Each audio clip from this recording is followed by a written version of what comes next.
I grew up in the Bahamas, Delancey Town, on the hilltop.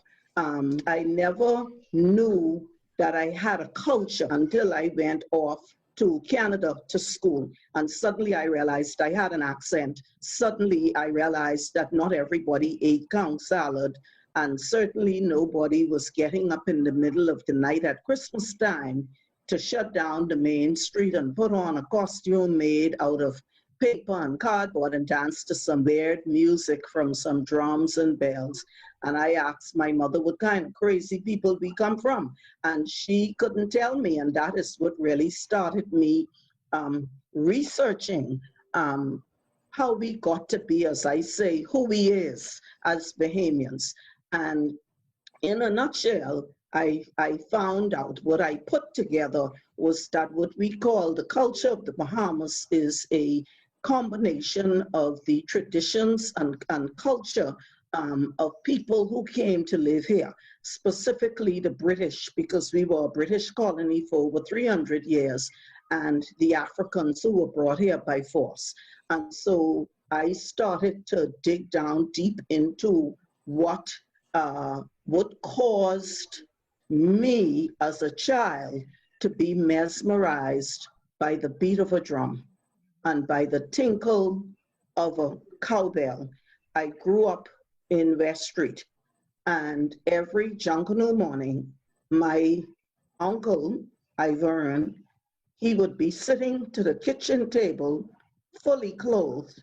He had on his whole suit except for the jacket. And up the road would come Sax Taylor and his Junkanoo group. And they would stop in front of our house. My uncle would get up, put on his coat, and they would escort him with great pomp and respect to Bay Street to the parade.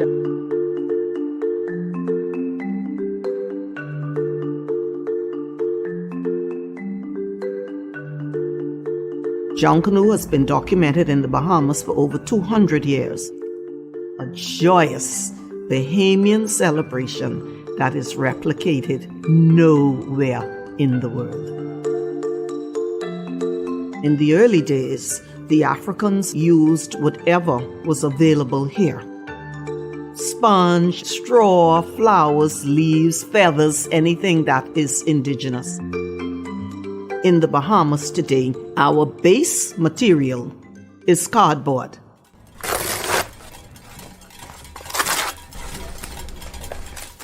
When we were back home in the mother country, we celebrated every rite of passage in the human experience with a ceremony.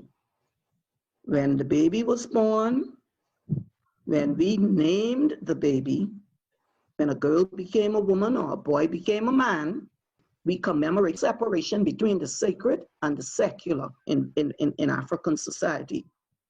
And so we will use these 3 days at Christmas time to remind, if only ourselves, that we are members of the human family. And we will do that by recreating our festivals from home. There are many West African festivals that have components of what we today call Junkanoo. Most of them, we are from different cultures, but most of our festivals we discover share 4 things in common. We all use a goat skin drum, most of us. We always use some kind of bell or rattle. You always decorate yourself fully for your festival, and when you cover your face, it symbolizes the presence of the ancestors. And so in these isolated islands, what is your decoration? Leaves and feathers and shells and sponge and seaweed, feather, anything indigenous. And now we need our music. We know how to make a drum. We need a bell.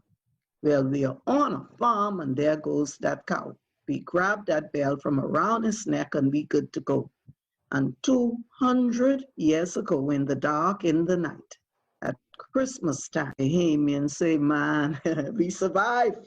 Let's celebrate life and the strength of the human spirit. And down through the centuries, we came, shaking our bells, beating our drums, sticking paper onto our clothes until we get to the magnificent festival that we today call Junkanoo.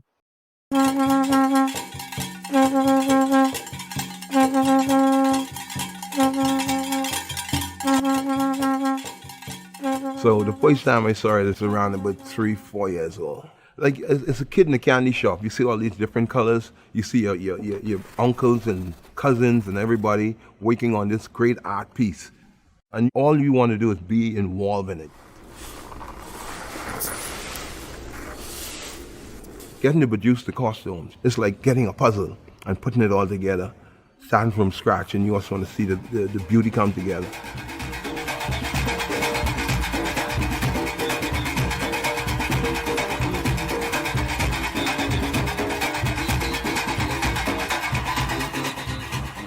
That is the magic. The cardboard comes in as raw cardboard that somebody discarded, and when it leaves, it is a world-class work of art that we get to dance in.